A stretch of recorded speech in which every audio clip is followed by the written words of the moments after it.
what I have found is listener ladders work really, really well usually with people who are just dedicated to their audience. Just super dedicated to their audience. Guest ladders work really well with people who are business savvy. I'm not saying they don't care about their audience. Especially the guest ladder of I am trying to have people on as guests who I can work with and will give me money. Podcast Growth Nation, welcome back to another episode of Podcast Growth University, where we talk all things podcasting all the time. I hope you enjoyed last week's episode. I'm actually a week ahead of schedule here, which is weird for me. I know the production team, shout out to the amazing production team, is going to appreciate that. But it's hard for me because the episode that I see out right now is not the episode that's it's a whole thing. Last week's episode was episode number 120. The top 3 lessons from guesting on over 900 other podcasts. Today, for episode number 121, the 2 different directions to take your podcast business. So when I say podcast business, all I mean is if you are trying to monetize your podcast, whether that means as a side job, as a side gig, as a side hustle, a little extra cash on the side to cover production cost or whatever, or you want to eventually do this full time and you want it to replace your 9 to 5. There's really 2 different paths you can take. There is some crossover between the 2, but there are really 2 paths that you can take. And I've talked a lot about one path, and I haven't really talked that much about the second path. And I know what you're thinking, Kev, just get into it. Just do the episode, sir. I'm on it. Before, I want to throw some gratitude out there. So I'm recording this episode, and this episode is going to launch in October. August, September, and October are looking like the highest months we've ever had over here at PGU. I am very grateful for all of you. I am very grateful for each and every one of you. It's just awesome that I get to do this podcast. Again, the whole thing for me is quite literally a dream come true, but the fact that I get to do a podcast about podcasts is just wild. And I also started writing my book about podcasts this week, I guess. And I'm almost a third of the way done the first chapter. Never thought I was going to be an author, never mind about being a podcaster, so that's weird. I'm sure I'll do an audiobook too. That would probably be easier, but I just want to throw those things out there. Okay, cool. So 2 directions. They're both ladders. I call both of them ladders. 1, listener ladder. 2, guest ladder. Listener ladder is essentially when you take the 5-layer business model that we talked about very, very early on, and I'll reiterate it here because I know we have a lot of new people based on the fact that the last few months have been the highest. So a listener ladder relies on the 5 layers of the business model in the very beginning. The 5 layers of the business model are as follows. 1, social media. That is where people are going to find you. Yes, they're going to find you through SEO. Yes, they're going to find you on YouTube if you have your podcast there. Yes, there's a lot of other places, word of mouth. But social media is a good way to get found, 1. 2, it's a good way to have conversations with your audience. Social media, 1. Podcast, 2. Obviously, you got to have a podcast if you're listening to a podcast about podcasts. So podcast is number 2. This is where you add value. This is where you solve problems. This is where you brand yourself as the expert. This is where you maybe have guests on, whatever it is. But this is the majority of the value that you're going to add at the top of your business model. Social media is different. It's not necessarily just post podcast clips all the time anymore. Social media is a different world. At some point, I'll do an episode specifically on that. And I am not a guru by any stretch of the imagination on social media, but I have been very lucky to build a ton of really awesome relationships with our audience through social media. So we have social media, the podcast. This next one, a lot of people hate me when I say it, but some sort of group, some place where you can get your audience to self-identify and then you can further add value to them. So again, a podcast is really good to add value. It's not necessarily good as a container.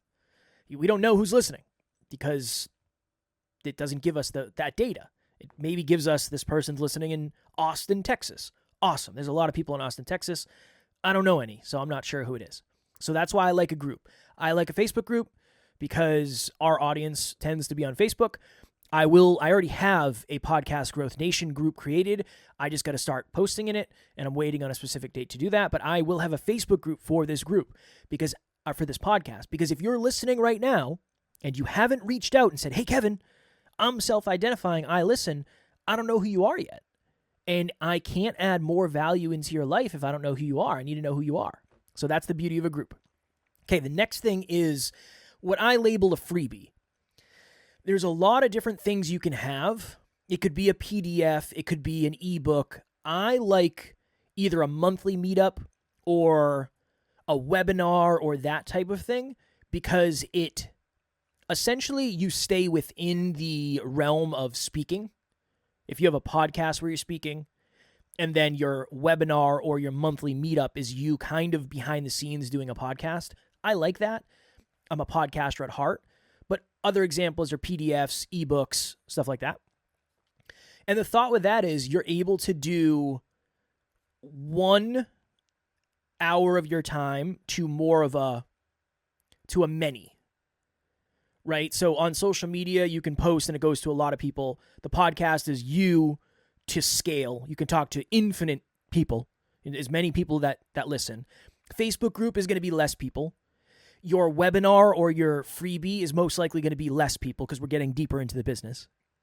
And then the final thing is paid. Something where in exchange for value, somebody gives you money.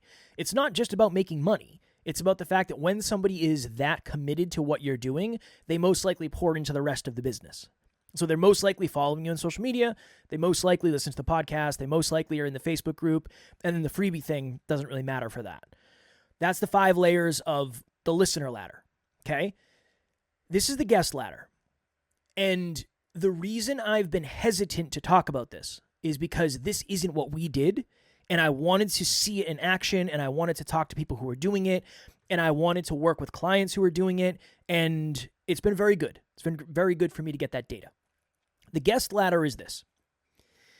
You have guests on, and you already have a product or a service or a collaboration or ways to monetize through networking. So let me give you a couple examples. Let me start with this example. When I initially thought of guest ladder, I thought of this. You start your podcast and you go try to find a C-level guest. I'm not saying that in a negative thing. I'm probably a C-level guest, right? All things considered. I'm not an A-level guest. You can email me and I will answer. I'm not hidden behind a bunch of walls. I'm not A-list. So you start with a C-list guest. Then you go to C+. And then you go to B-, and then you go to B, and then you go to B+, and then you go to A-, then you go to A, then you go to A+. Now, again, A+ is contextual, depending on your industry, all of that. But here's the ultimate thought. When you have a bunch of guests on, and the quality of the guests increase, in theory, your download numbers, your listen numbers, your exposure numbers should increase as well. If you're trying to go sponsorship route, that's probably the best way. If you're trying to go ad route, that's probably the best way. If you're trying to go affiliate route, that's probably the best way. Because the higher quality guests you get, the more opportunity for conversion from somebody who doesn't know you to then come listen to the podcast. So when I think of guest ladder, I think of it that way. Your ideal goal, your ideal outcome is go get a higher quality guest than you had last week.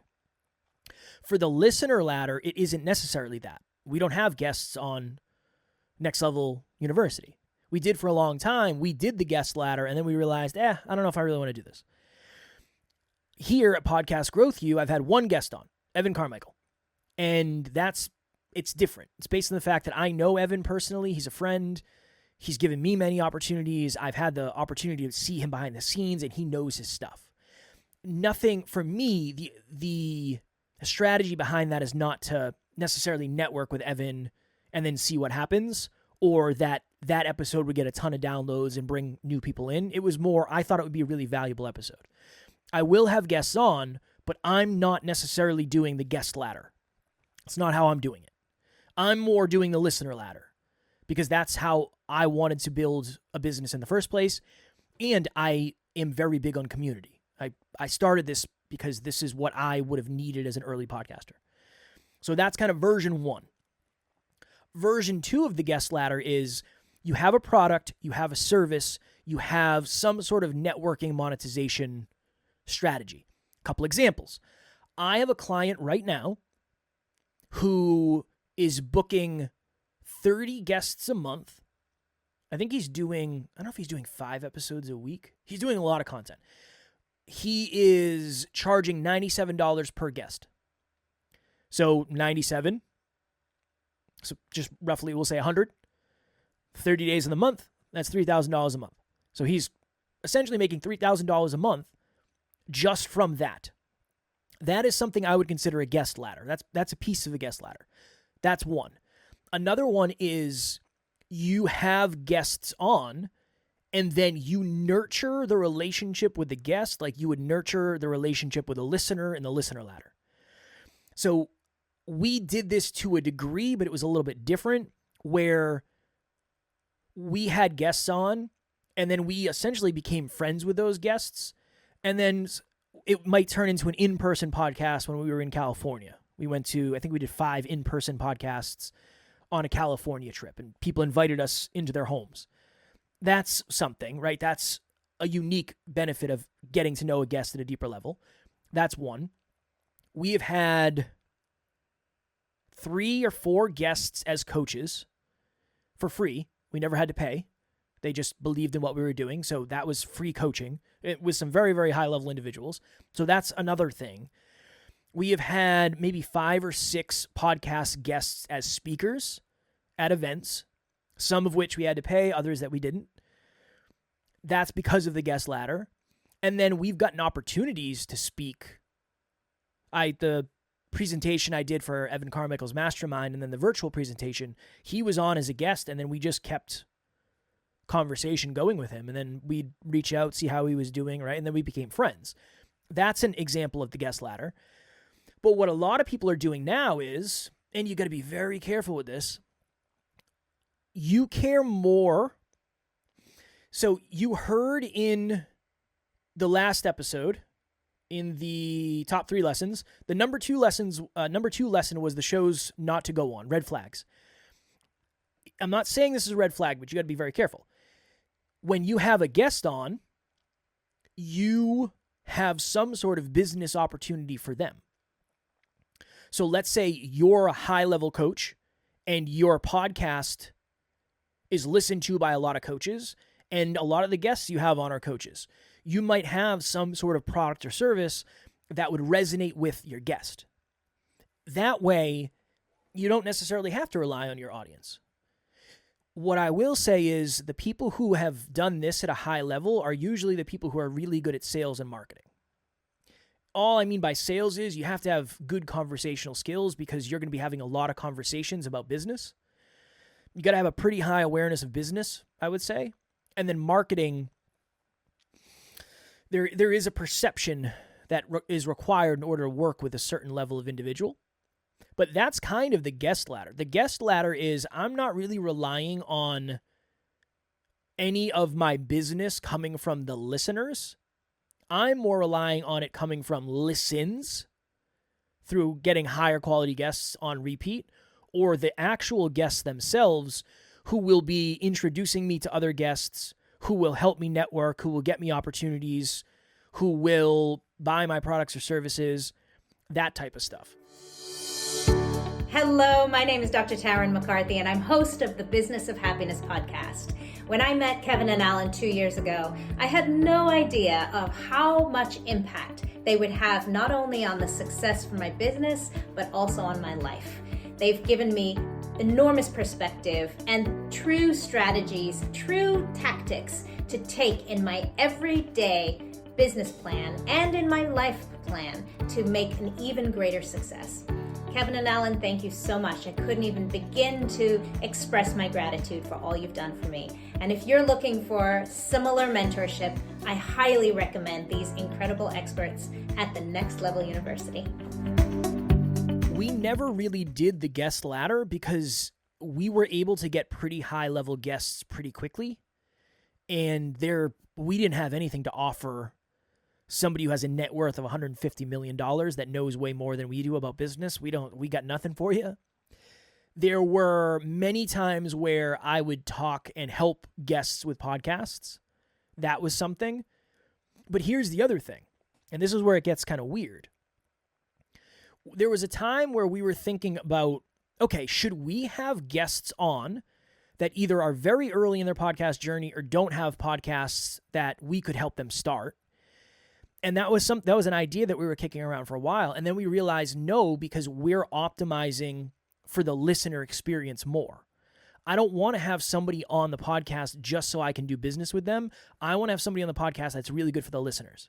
That's always been my main focus. I'm not doing a guest ladder from that perspective. I'm doing a listener ladder. I want to add value. I would rather have a really good guest on who adds massive value to the audience and make $0 than have an okay guest on who adds zero value to the audience and then gives me $20,000. It's just not the way I want to do the business. Not making it wrong, but in a way, you kind of have to think of it, are you optimizing for the audience or are you optimizing it for you? Can you do both? I don't know if you can. If we were to define priority, you can only have one. Right? You can only have one priority. You can only have one 10 out of 10. You can have a 9.9 out of 10, but you can only have one 10 out of 10 in this analogy. So I'm not saying there's a right or wrong way to do that, but what I have found is listener ladders work really, really well usually with people who are just dedicated to their audience. Just super dedicated to their audience. Guest ladders work really well with people who are business savvy. I'm not saying they don't care about their audience. Especially the guest ladder of I am trying to have people on as guests who I can work with and will give me money. So there was a podcaster who I was on his show a while ago, and then we did a podcast breakthrough session, and he said, if you were me, how would you make money with this? And I said, it's interesting because what you're talking about on your podcast is not what you'd monetize on based on what your expertise is. And I said, the thing that you're really good at is you're really good at creating content. When you and I recorded the episode, you just tagged me in Reels for like a month straight. That's good. I really thought that was a great strategy. What if when you had a guest on, you gave them 15 pieces of really high quality content, and then you also said, hey, if you would like more content like this, I'd be happy to sit down and interview you and then break it up into content, and I charge $500 for 20 pieces of content or whatever it is. That's one way you can monetize your podcast right there. Are you monetizing your podcast directly? No. But what you're doing is you're creating a system. You're creating a strategy. Let's say I have 8 guests on per month. I create content for all of these guests. I send it off as an opportunity, and 1 guest per month says yes. So now, essentially, you're making an extra $500 every month if that system works. That, to me, is more of a guest ladder than a listener ladder. Doesn't mean you don't care about the audience. It just means that you're reliant upon the guest to make dollars. Now, here's the other one. This one isn't as all in. I wouldn't just do this, but there's the host ladder too, where you just go on a lot of podcasts and you try to sell your stuff. I don't think that should be the primary thing. I think it can be supplemental, because one of the best ways to get on podcasts is to have your own. So I wouldn't just go on shows pitching your stuff, but it's a really good way to get in front of a lot of hosts and have conversations. Again, I would not suggest that as a primary thing, maybe a supplemental thing, but it's probably not going to be the thing that crushes it, all things considered, unless you're already successful at business. So those are the two: the listener ladder, guest ladder. There are pros and cons to each. Listener ladder, you most likely are going to have to do a lot more work. You're going to have to do a lot different work. I think that's the way to go, though. And there's reasons why, too. The analogy I've used, you've heard me use this before, is there's a show called Hot Ones that is hosted by Sean Evans. And Sean Evans is a wonderful host. Asks great questions, has amazing guests on. Awesome. I imagine if Sean Evans went on a tour of the United States, it would be it would be harder for him to sell tickets because people tune in for the guests as much, if not more, than they tune in for him. I'm not saying he's not a wonderful host. I'm not saying he doesn't have great stuff to say. I don't know. I haven't done enough research. But he's running the guest ladder. That's what he's doing. Guest C, and then it becomes a C plus and a B minus, and now it's essentially all A-level guests. But it's different. They come on when they're promoting movies. They come on when they're promoting books. That type of stuff. Not always, but often. He's running the guest ladder. But it's harder for him to monetize himself outside of that. Yes, he's going to have more opportunities than me, right, if I don't have a show that big, but it's just a little bit different. The guests are what made him successful, and his great questions. I'm not taking that away from him. I don't want this to seem like I'm kicking Sean Evans. Great host, one of the best hosts in any form of interview-style content out there. But I'm just saying, without the guests, he gets far less reach. Understandable.